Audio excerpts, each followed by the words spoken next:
हमारे इस channel Mithila junction को लाल button दबाकर सब्सक्राइब करें व घंटी के निशान का बटन दबाएं ताकि सभी नए वीडियो आप तक तुरंत पहुंचे बिल्कुल मुफ्त।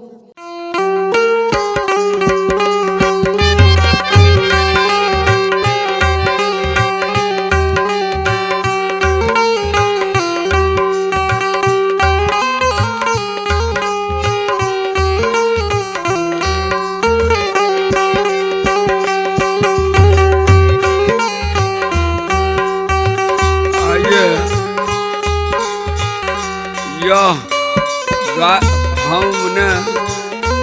गंगा कंपनी से कैसेट बनाने जा रहे हैं और गायक की नाम श्यामदेव पजियार। अब मैं एक भगवती का झूमर कहते जा रहे हैं और हरिया की प्रसंग और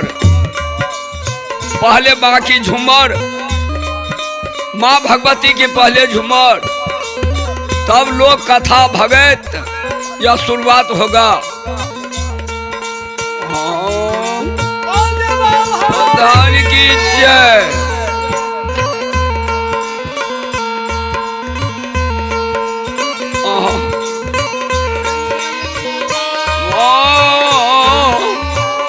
भगवती महारानी जगत जननी की जय। देवदाता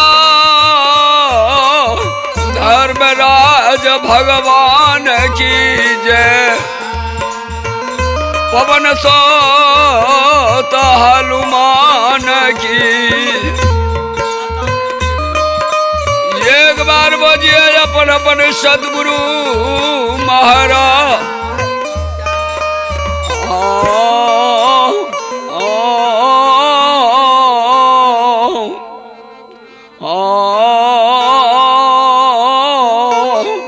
आहे इंद्रापुर से ओ पामल गोसा वाणी मैया मारता है भुवन इंद्र।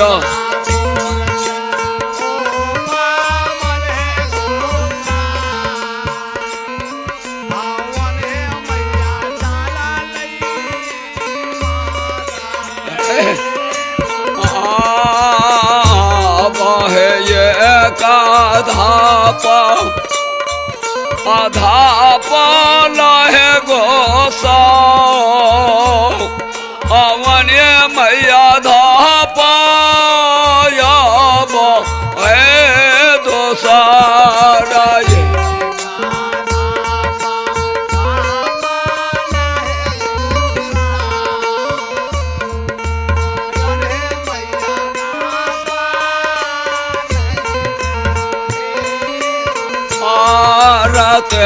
सरधाप में जुमाल गोसा वनिय में सरोवर नदी हे किनारा थे।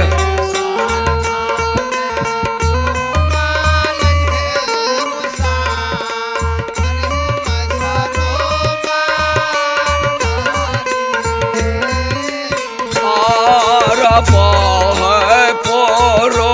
बाई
रहो गोसन बोला सोनी गर माला बाबू हेरे मुख से हाल हो जवाब गो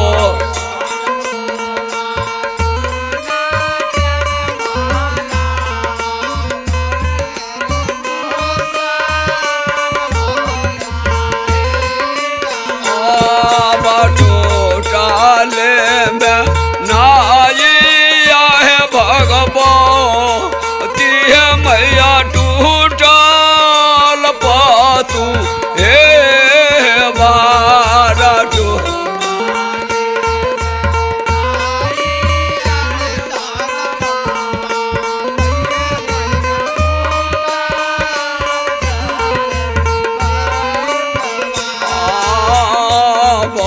कहलाता हूँ होई बह गोसा पवन मैं सरोवर नादी हे पार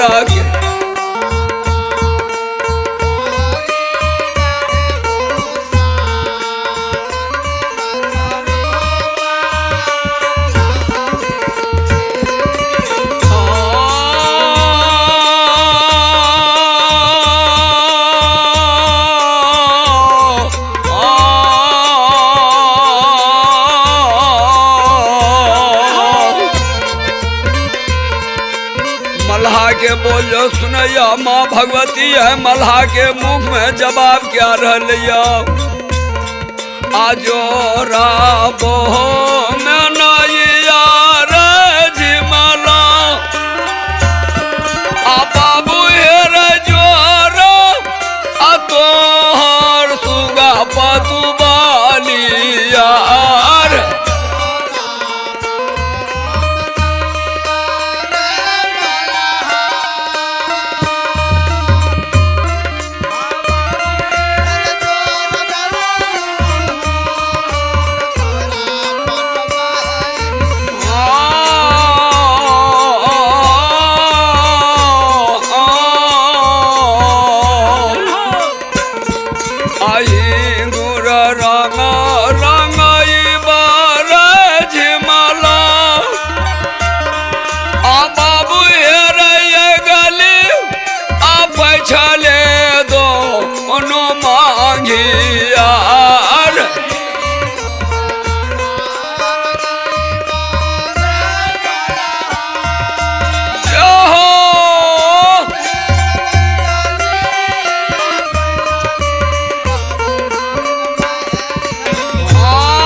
छले मैं बैठत झिमला आ बाबू हेरे देव आकारा है होता लावार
अभी चाहे मैं बैठत राजमला बाबू हेर भैरव छोटा है एहो भाई यार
एक भगत लोक कथा हरिया के प्रसंग हो रहा है या गंगा के सेट से कैसेट निकाल रहे हैं। अब देखियो ये धर्मराज लीलाधारी लीला हो बिसाता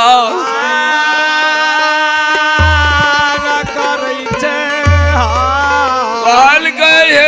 हलमतलाल हमार भाग तराज हरिया डोम ये बसैया चलो या हरिया डोम के कसौटी पर चढ़ा के हो जाए।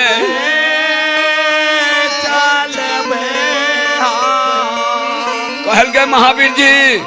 हरिया सन भक्त हमरा इस संसार में नहीं छे, चलियो वे हरिया भक्त के कसौटी पर चढ़ा के हो जाए। आये या पाना हो रो पाके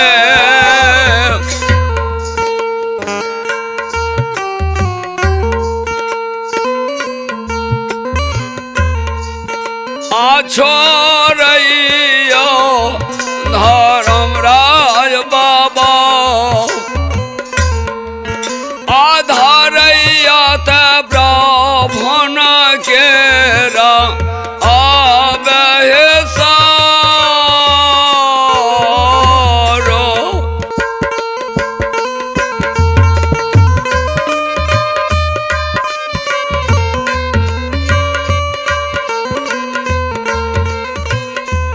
बोलो बोलो माँ भगवती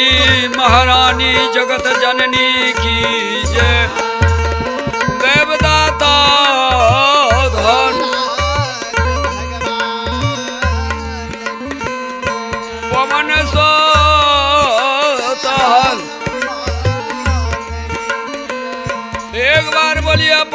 सदगुरु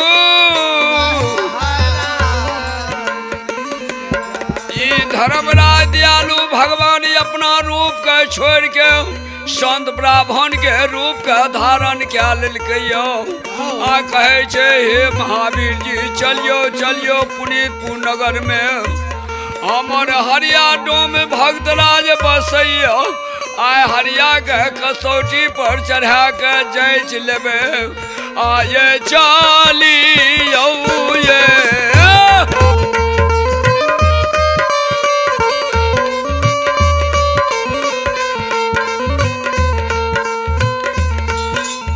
धर्मराज लीलाधारी लीलाधारी इस संसार में अपना लीला के विस्तार क्या रहलियो कि अपन रूप छोड़ संत ब्राह्मण के रूप धारण क्या के पुनीतपुर नगर हरिया भक्तराज के द्वार पर जा रहलियो अये चलिए हो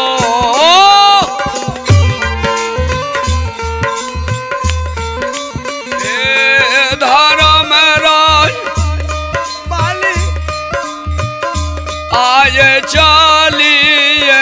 हो भेलना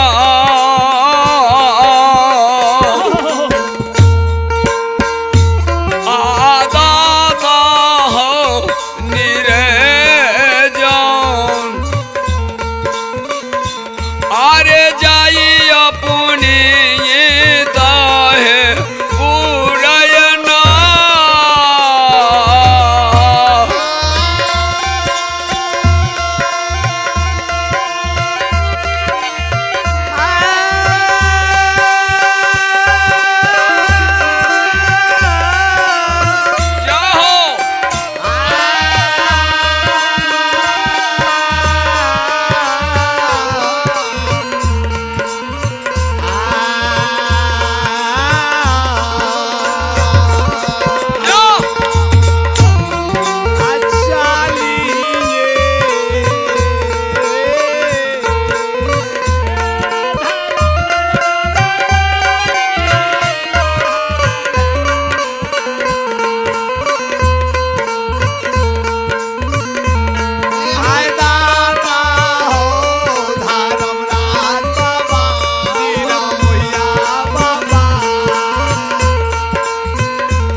लाल दोनों मूर्ति हरिया डोम के दुश्मन बन के पुनीतपुर जा रहले कहे छे हे हनुमंत लाल चलू चलू ये हरिया डोम के कसौटी पर चढ़ा के जांच लेबे दोनों मूर्ति जाओ चल दलकै एक धाव दोसर तेसर धाव में पुनीतपुर के गोरसार में हो छे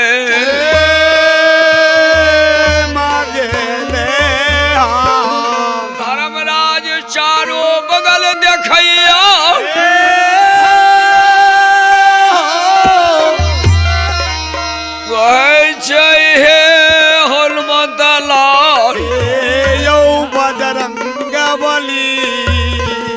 अब हम पूरा पश्चिम के कोनो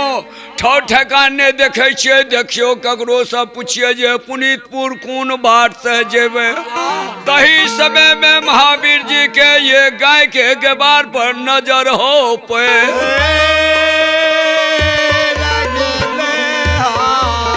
हो गाय के गबार कौन बाट हम पुनीतपुर नगर ये हरिया डोम के द्वार पर चल जेबे अरे से ये हो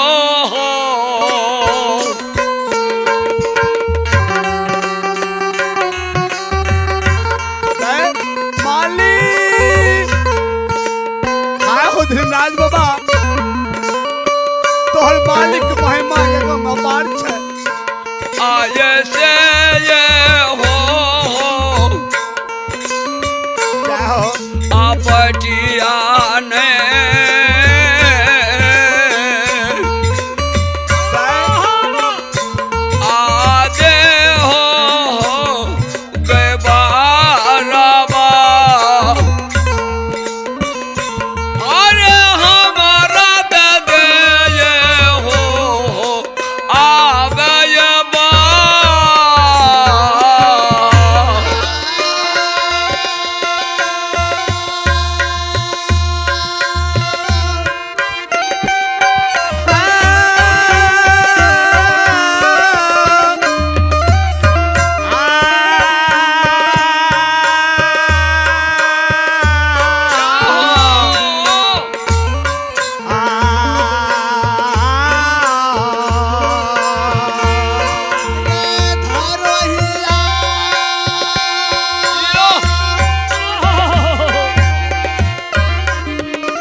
बानी मीठा सब जो सुनैया गाय के धुरे कहे छे हे हो भैया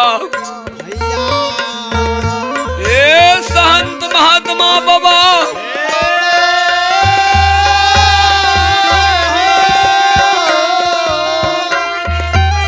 हरिया के द्वार पर कौन जरूरी से जेबे हरिया के कौन जरूरत छे कना तू हरिया के नाम ले छे धर्मराज भगवान कहल के हे हो भैया धुरैया रे हमरा हरिया में कोई जात के विचार विचार नहीं है हमर हरिया पुरबिला के जजमान छिया हमरा हरिया में कोनो जात के विचार विचार नहीं है हरिया के द्वार पर आए भगत है नाम भैया दौल हमरा देने या अरे हरिया के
के बानी मीठा सब जो सुनैया गाय के धुरैया कहे छे हे हो संत बाबा हे हो दयालु भगवान यह बाट धने पुनीतपुर नगर चल जैता पुनीतपुर में 12 बरन बसैया हरिया डोम के घर में दक्षिण से वही चौराहा पर लागैया वही हरिया भक्तराज वही डोम के द्वार पर सुगरी के हो खोहा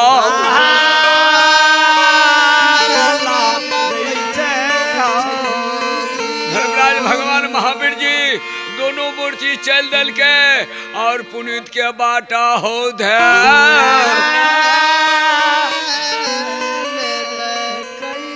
बाबा वो गारी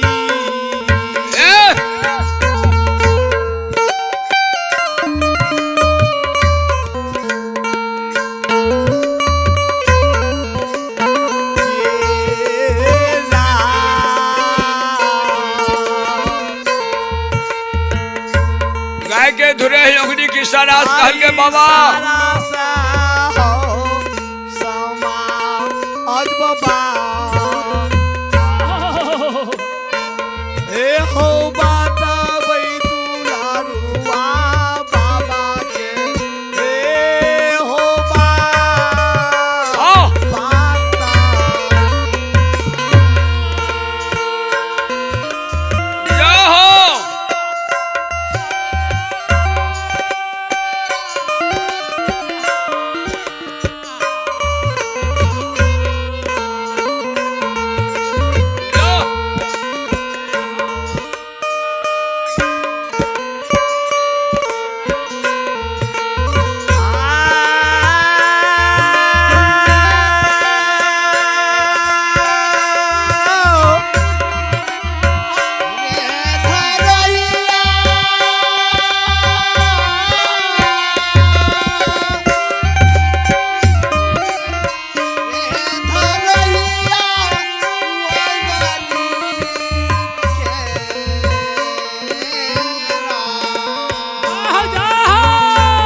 भगवान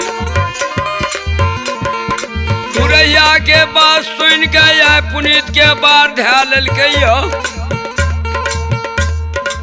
महावीर जुनू मूर्ति मिल के पुनीतपुर नगर हरिया डोम के द्वार पर जा रहल यो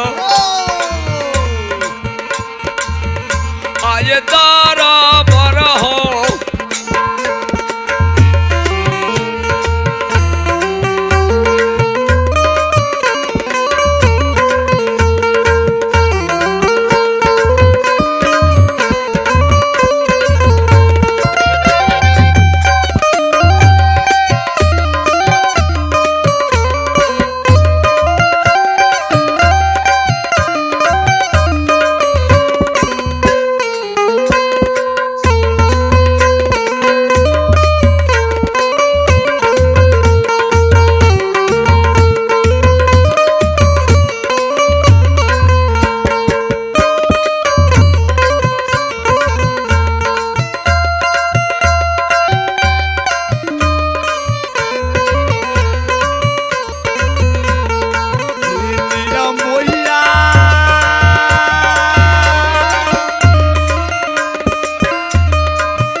हमारे इस चैनल मिथिला जंक्शन को लाल बटन दबाकर सब्सक्राइब करें व घंटी के निशान का बटन दबाएं ताकि सभी नए वीडियो आप तक तुरंत पहुंचे बिल्कुल मुफ्त।